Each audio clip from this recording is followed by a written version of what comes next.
Hey everybody, I'm David with Bolivar Live, and you know, we talk about home building a lot, but today we're going to talk about home protection. Yep. It's hurricane season. Getting there. Actually, we're right in the brunt of it now. It's hurricane season, but it's not really kind of our season of hurricane season, Right. but which is good because we've got time to get prepared. Yeah, and today we're going to talk about preparations. And you know, I've done shows with Energy on what they do to prepare. I've done a show with Aaron and Franklin, which you use a lot, on what they suggest. I've done shows with EMS and that, talking about what they do, Galveston County OEM. And there's a lot of information you can get, checklists and ideas on the Galveston County Office of Emergency Management website. But you're down here, you're building homes. Yeah. We watch the weather. In fact, during Burl and one before that, I think, where I thought we were going to have some wind, we were talking back and forth, staying in touch, because I was telling you hey, we may have some wind in the next 2 days. If you've got any plywood laying around or you're going to put on roofing, you might want to think about it. But as a builder, what do you see some of the things that people need to do to get their home ready? Because I know, like after Burl, you had a stack of blue tarps because it was a wind event for us down here. And you've done a lot of repairs on homes because we had a lot of wind-driven rain, which you learned a lot from. And you can't stop wind-driven rain. No, you know, or it's hard to.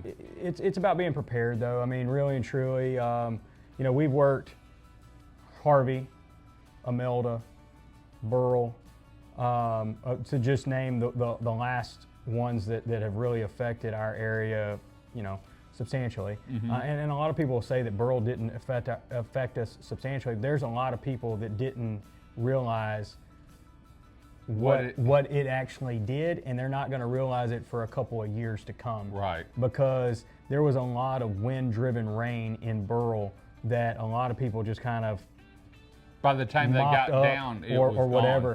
gone. And you know, you can have vinyl laminate floors, you can have tile floors, you can have carpet, I don't care. Once the water blows in underneath there, it gets on the subfloor, especially on these older houses that didn't have the type of subfloor that we use now.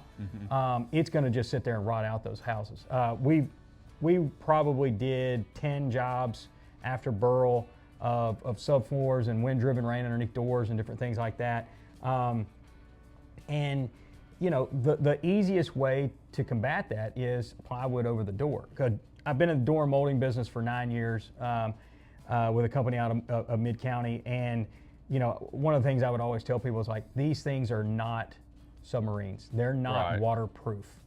They are different things that you can do to make them stronger. We can do outswing doors instead of in-swing doors. We can do hurricane rated glass instead of non-hurricane rated glass, which you're supposed to have anyways. Although I go to these houses and I see that builders have put in non-approved doors in these homes, and you wonder why you can get them for so cheap. It's because they don't do things correctly. And then you turn around and we go outswing and we go multi-point. And what that does is it gives us 3 locking points, top, middle, and bottom. And then you go outswing, so the door and the pressure is pushing up against the house. Even with that, the weather stripping that goes around is a foam piece of weather stripping. Once it gets absorbed with water, it's going to be a sponge. And so it's going to allow water in. And there's no way of stopping it completely. There is ways of helping prevent it. One of the keys that I've told all of my customers that are up on the beachfront is, if you have an event like this, get a sheet of plywood over the top of that door. If the water can't hit that door, it's not going to go in your house. You don't have to have some type of fancy system. And if it does go over it, it's just going to drain down. It's going to drain the wall. And here's an instance when you're talking about wind-driven rain down in Port Bolivar.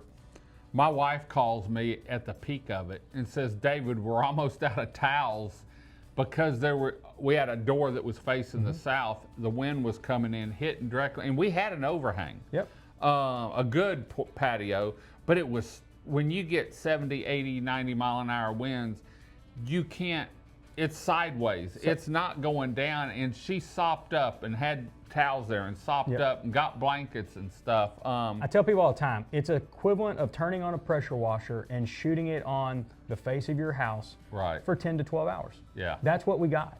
And so if you think that because it was only a Category 1 and it came down in Matagorda instead of here, it puts us on the bad side. But it puts us on the bad side of it, and we catch all that wind that's coming right off the Gulf and it's blowing right into our house. So preparedness, let's talk about it. Like having some plywood around so that you can keep it over the top of those doors. Even if you have hurricane-proof doors and that, they're hurricane rated. They're not hurricane proof. Right. And even impact rated glass is to stop projectiles from coming in. They're going to have flex. Those windows are made out of vinyl and glass. They're going to flex because if they don't flex, as soon as they get any pressure, they're going to break the glass. And so they're going to have some play. And so you have to be versed in that. And it also comes back to how your house was built. I mean, like what type of sheathing they're using on the outside, you know, or how your windows are wrapped, how they're installed, different things like that. But when it comes to preparedness is you know, the emergency management system, they have a great list of things like you've talked about, but making sure that you have the things that you need here on the peninsula, and making sure if you're one of those homeowners that's living in Beaumont, Dallas, Houston, you have to come down. You have to come down here that you already have those materials, because they may not be available at the local lumberyard or what you need at the big store, or you know, we're getting into that time. Make sure you're prepared. Make sure your generator's running if you got a generator. Make sure you've got some gas cans. You know, you talked about, you know, a couple of days out you get 2 gas cans, and you know, when you get within 48 hours you got 5.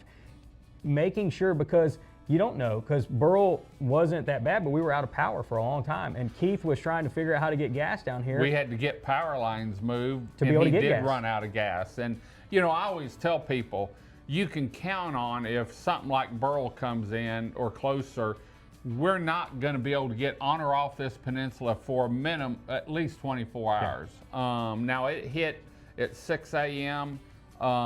And we were able to, they started cleaning the road down there, actually the county and I think Energy did, you know, 11 or 12, 1 o'clock, so they could get ambulances, but the ferries closed down. And so if you have medical emergencies, get off the peninsula. It's easier to drive back the next day than it is be stuck down here and have a medical emergency.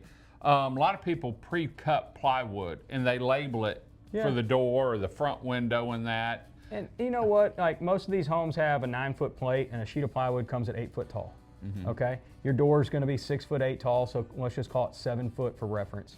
Go get an 8-foot sheet of plywood. Who cares if it fits perfectly? Just put it over the front door, screw it to the 1x4 that wraps around the door, and be done with it. That's all you got to do. It's not, you don't have to have carpenter skills. You don't have to hire somebody to do this. Like, just protect your home so that whenever you come back to it, or if you're staying in it, you know what you got and you know where you're at. Where you're at. Great. For more information, like I said, go to there. If you have questions, you know, or you need some plywood and you've got some questions on what you should cover, give Landon a call. He's a builder. He can tell you, you know, I would do this, this, and this. Get with your neighbors. A lot of people that have stayed down here know what it takes to survive, and we've got a lot of new people down here, especially when Burl hit. Well, neighbors are key as well. I don't mean I know we're trying to end this show, but neighbors are key, because if you're not here and they stayed, or vice versa, you can give updates on their house to them. But also just having that other person, you know, close by that you can just check on to make sure they're okay, and they check on to make sure you're okay if you do decide to stay, is key, because like you said, you may not be able to get out of here for 48 hours. And if we don't have power, cell phones go down. You know, I've got batteries to charge cameras. I've got batteries to charge cell phones. I've got stuff in my truck I carry. And if we have to leave, there's a certain process that Chris and I take. We know she's going to leave at this time in the morning to beat traffic. She's got this box with all our information, a cooler, the dog. I'm going to be in High Island. If I leave High Island, it's going to be bad. And so we've got a process down, and always, man, before you leave your house, take that last round of photos, because you never know how much it may help you when insurance comes around. So Landon, thanks for joining us. Hopefully we don't have to use any of this year, but if we do, at least you've got a head start on it. So we're gonna head on out. Until next time, I'm David with Bolivar Live. Y'all have a great day, great week. Come see us. God bless, and bye-bye. Video equipment is sponsored by Crystal Beach Decor and More, located at 1959 Highway 87 in Crystal Beach, Texas, and Beachy Beatnik Boutique and Jewelry, located at 970 Surfside and Highway 87 in Crystal Beach, Texas. Thank you to these two businesses for being our 2025 video equipment sponsor for Bolivar Live.